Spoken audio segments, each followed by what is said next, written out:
Disaster relief organizations such as FEMA in the United States have perhaps unsurprisingly looked into disaster preparedness. For our purposes, disaster is being defined as a situation or a set of circumstances, either man-made or natural, so severe that absent rescue or relief, there's a high probability of harm, up to and including death. The results of the disaster preparedness research by FEMA and other relief organizations found that survivors of disasters may need to wait for up to 3 days before rescue or relief may arrive. And this led to their recommendation to members of the public to put together what they call a 72-hour bag, sometimes more commonly referred to as a bug-out bag or a go bag or a get-home bag. Whatever you choose to call it, it is essentially a portable bag that you can take with you in the event of a disaster or an evacuation, in which there are resources available to you to help you to manage to look after yourself and perhaps a few family members as well for a period of at least 3 days, hence 72-hour bag. In this series, we're going to look at the individual components of such a bag, with a view towards helping those of you looking to assemble a 72-hour or bug-out bag in making better and more informed choices about the kit you choose to put in it.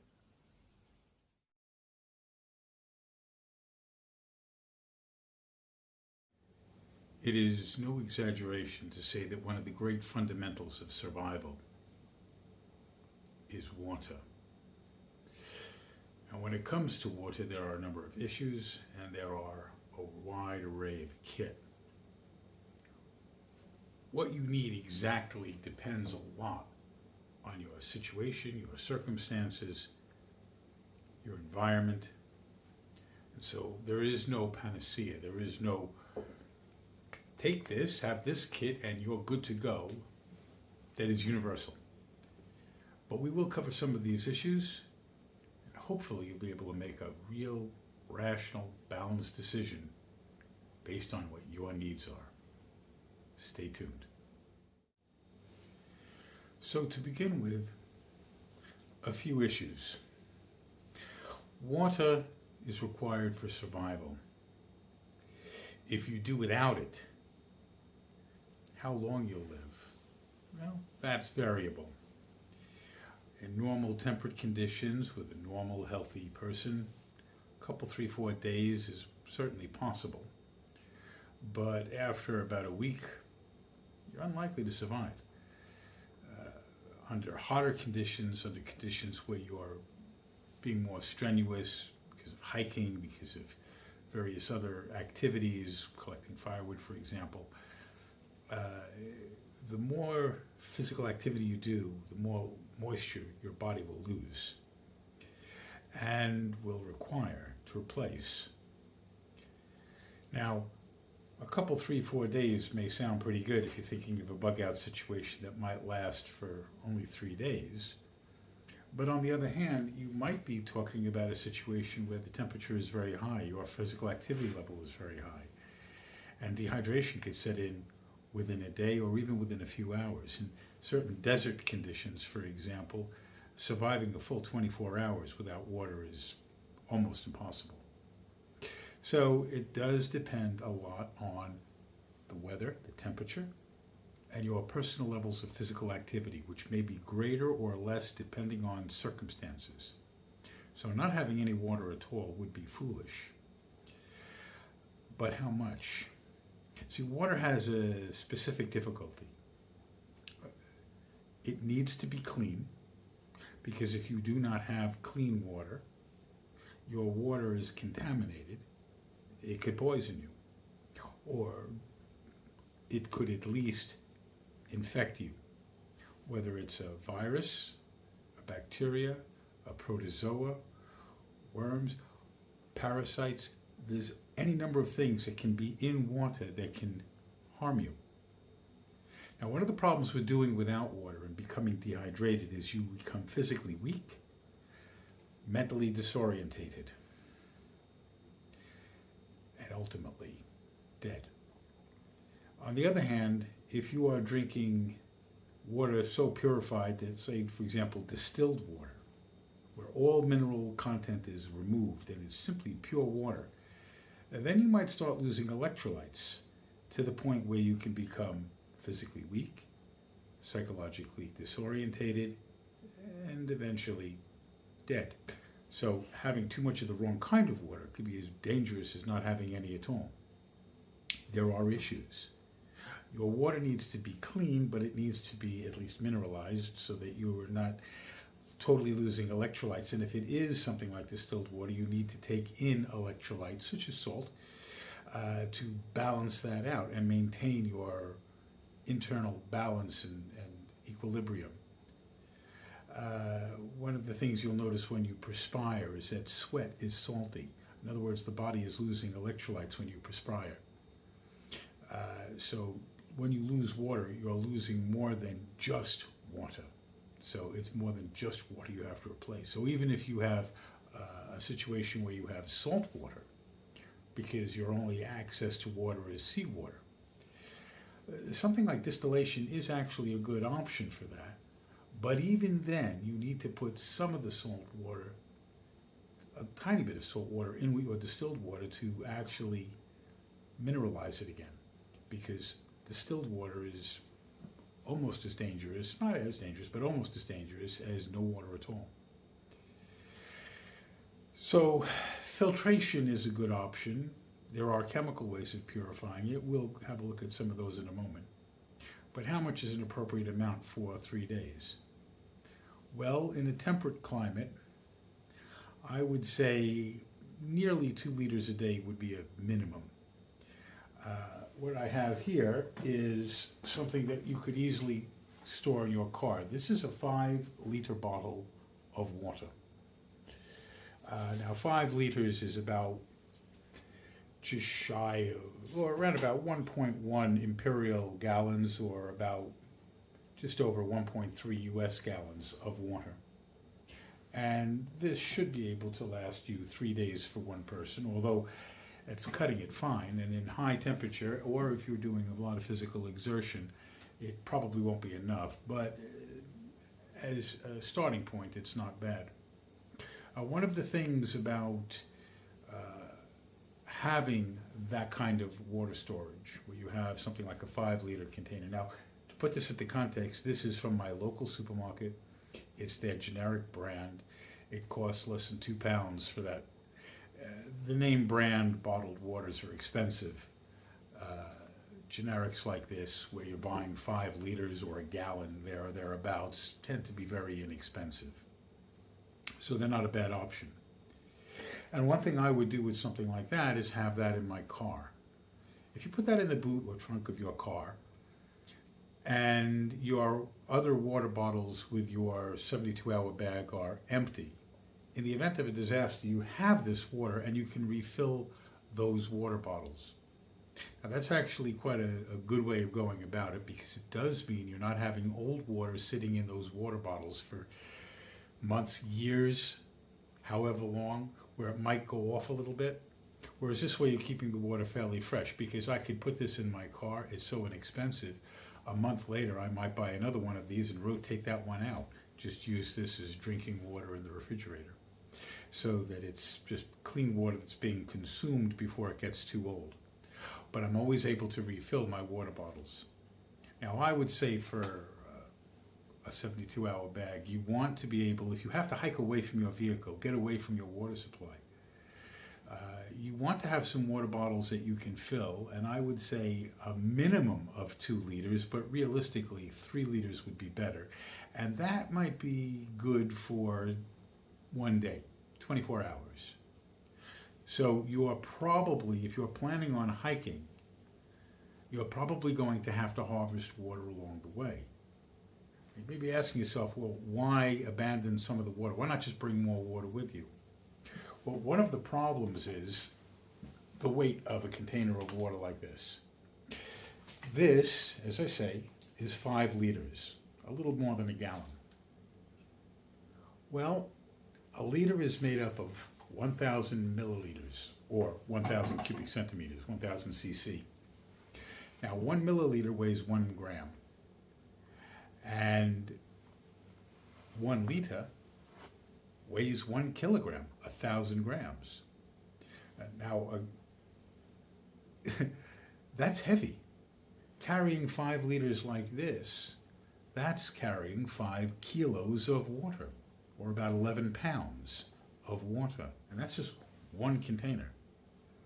Now, to be fair, if I have, say, 3 liters worth of empty water bottles that I could distribute around my pack, and I fill those up, and I can carry the last 2 liters in this and probably have a good, at least half a liter drink before I set off, so that I'm well hydrated before I even start walking. And of course, you drink it as you go along.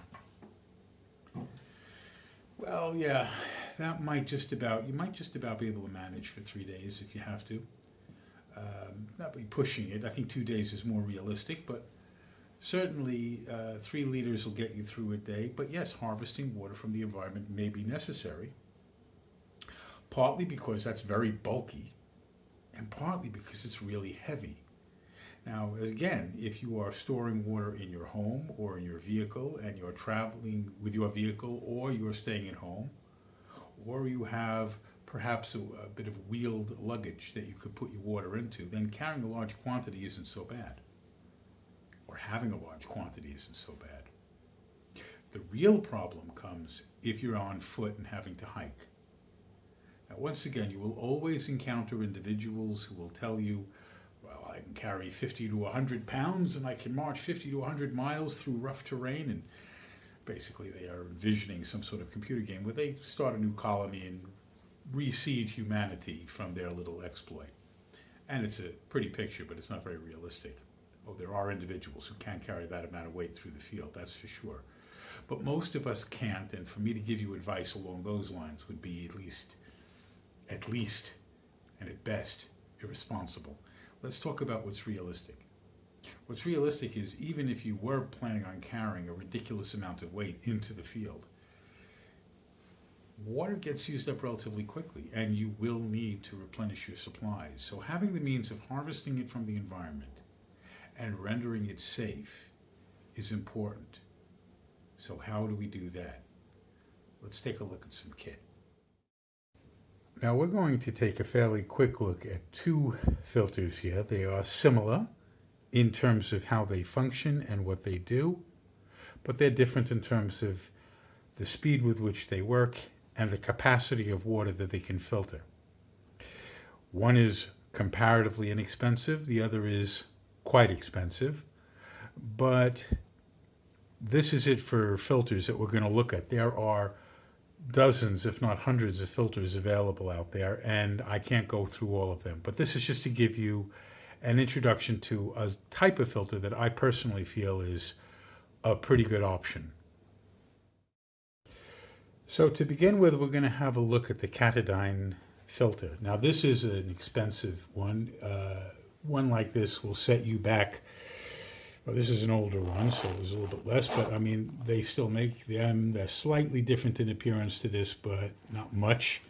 And a new one will set you back about 300 pounds, so probably about $400. It does come with instructions. It has a cleaning brush for the filter, which is ceramic and silver impregnated. And it has, as you can see, a bit of a tube with, if we can show this to the camera, there's a bit of filter material there to keep large particulate matter out. And this is the exit, and basically it literally just pumps.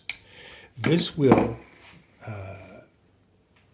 take water through it at a rate of 1 liter per minute, but this will purify 50,000 liters, so that's quite a lot. You could last for half a year easily on one filter cartridge. The cartridges are replaceable as well. It'll take it down to 0.2 micron, and the filter is also silver impregnated, so it is antibacterial. This will stop pretty much anything from getting through that's alive. It is considered to be one of the best filters in the world, and it's often used on expeditions in places like Africa or India or other places where water filtering has to be done for large groups of individuals. but the local water sources may well be heavily contaminated, and this will render it safe to drink. It weighs in at just over a pound at about 550 grams, and it's one of the best filters you can get. However, it is a little heavy and a little bulky, and it is very expensive. So now we'll have a look at a slightly smaller unit, which works in much the same way. So in here we have a pouch about the size of a spectacle or eyeglass pouch, and we have, working in a similar way, with a couple of tubes to attach, another pump, which again works in much the same way. Now here you have the outlet, which has a bit of tubing that'll attach to it, which allows you to put the end of the tubing directly into a water bottle. And you have another piece of tubing. Again, you have a bit of a microfilter on this end. That floats, and you can stick that into some water. And as long as you attach that to the base, like so, you can now pump. Now, this has a filter cartridge as well. Unlike the Katadyn, it's not a silver impregnated one, but it does have carbon impregnation in it. This is good for a good 1,000 liters, so it'll last you a very long time. But it will only pump water at about 200 mil per minute, so about a fifth of the velocity that the Katadyn will do. It weighs in at about 250 grams or thereabouts, so around about half a pound, just over perhaps. But it's smaller, more compact, will do a decent amount of water, and might be more appropriate for a bug-out bag. Also, whereas this unit costs upwards of 300 pounds, or about $400, these could be bought for, well, if you shop around enough, you could certainly get them at about a tenth of the price of this. Sometimes they're a little more, sometimes a little less. I've seen this kind of filter sold for as little as 20 or 30 pounds, 40 pounds, somewhere in that region. Certainly you can get one for a good 30 pounds if you shop around enough. Alternatively, these can also be found for 80 or 90 pounds. So if you think in terms of $50 to $100, something like that, if you're dealing with American currency, you can get one of these. These are made in China. These are made in Europe. These are superior by far, but they are very expensive, and they are really meant more for expeditions. This is far more convenient. Again, there are other makes and other models, but this gives you an idea of a water filtering system. Additionally, if you are in the field, you may wish to collect some water, so having something like one of these, I'll open up. This is a bucket. It's a soft bucket, and this will hold actually about 5 liters of water. So I can collect the water in that bucket, and then I can put my tubing into it and just pump away into water bottles. So this is another aspect. You can collect water that is, as long as it's relatively clear, these pumps will work extremely well. Even muddy water, well, you might want to filter those a little bit more before you get into this, but these will give you safe to drink water. Although, even when using these kinds of filters, you may feel the need to perhaps add chemicals or boil the water, but that isn't strictly necessary if you have a decent filter. If, on the other hand, you don't have such a sophisticated filter, and you're only able to get the worst of the dirt out of it, you may wish to use something like this. This strip here has 10 individually sealed water purification tablets. This is the Oasis brand. You would use one of these tablets for 1 liter of water.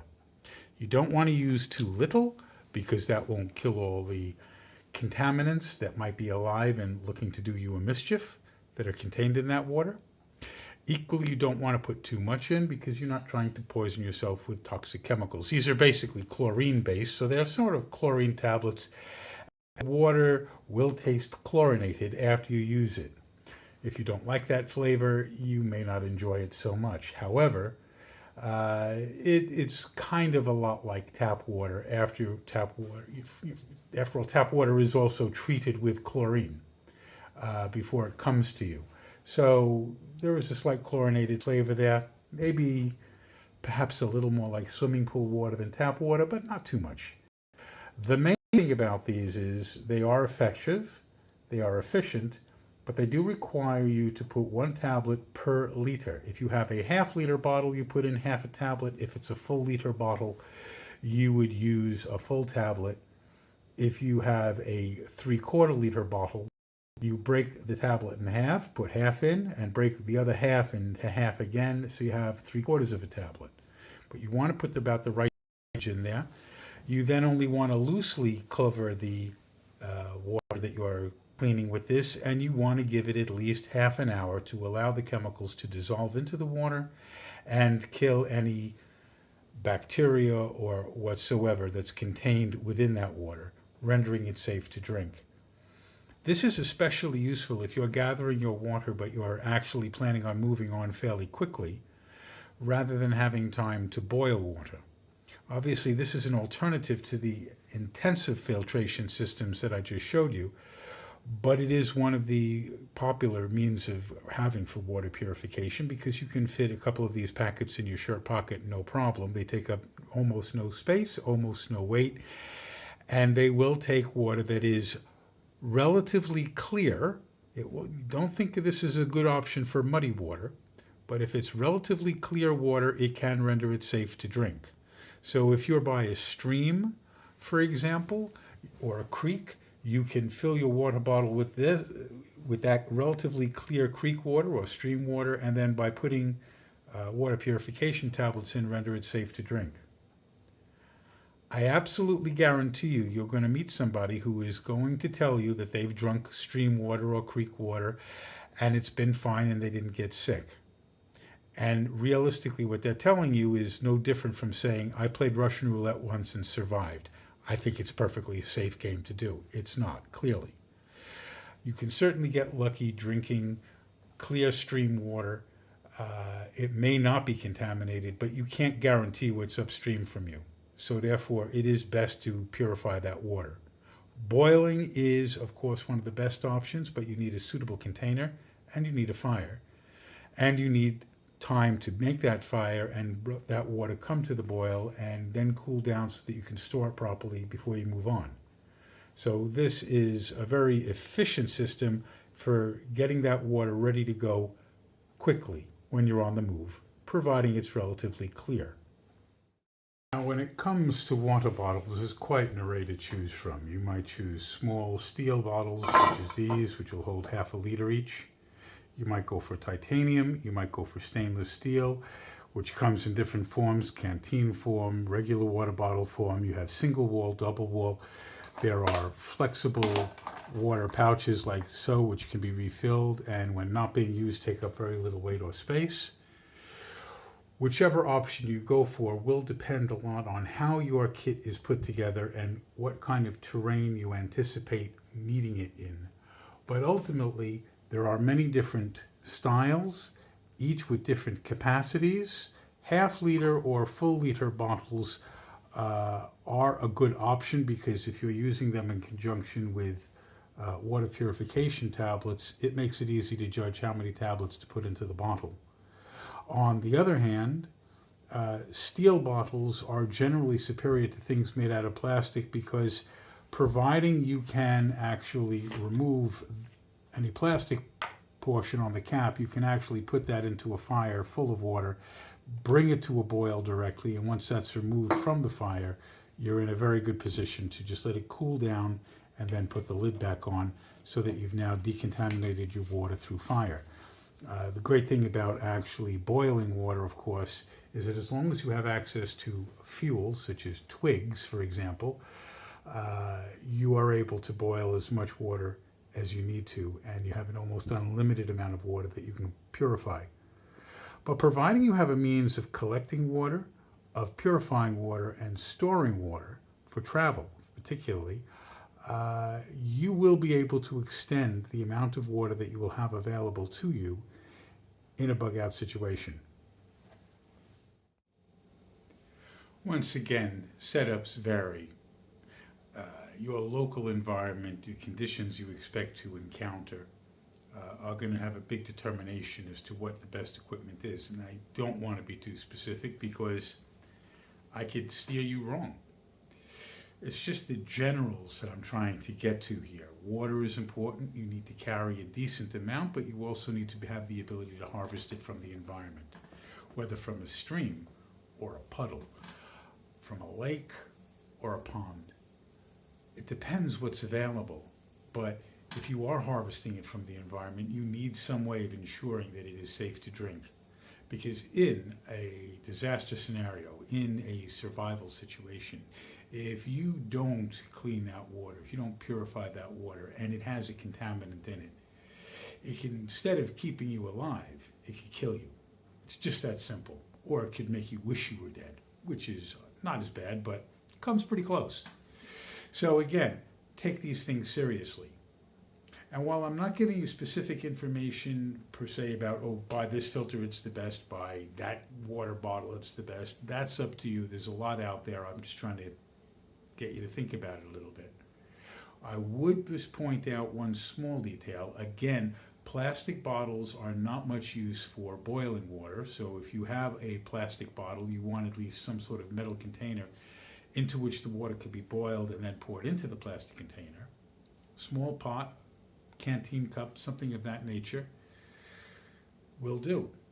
But you need something, and that's if you're going to boil the water. And the other thing is as well, if you are boiling water in a container, whether in a separate cup or in a water bottle, make sure it's not a double-walled insulated bottle, because what happens is those double-walled bottles have air in an air gap between the two walls.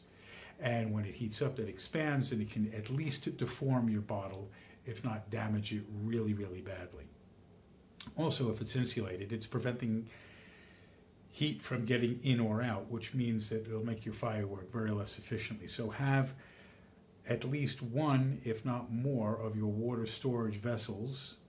If you're planning on using fire to purify water, make sure it's single-walled and not double-walled. A lot of double-walled bottles are available these days because a lot of people like to put a cold drink or perhaps a hot drink into their water bottle to have later. And of course, that's fine unless you're planning on boiling the water in it while it's in that bottle. It's not going to work out too well. So something to be aware of.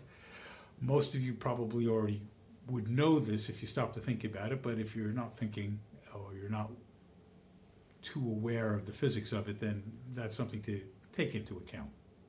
Anyway, I hope you found this all very interesting and useful and helpful, and if you have, please press like. And if you have some other experience or some other kit that you think we should be aware of, please tell me about it in the comments. I'd be very interested to know. If you like this, as I say, click like, but also consider subscribing. This allows us to do so much more. And hit the bell icon if you subscribe so you'll be aware of my next video when it drops. Also share these videos if you can, because the more people who know about this stuff, the more good we can do in the world. Anyway, I look forward to seeing you in the next one. Have a good one.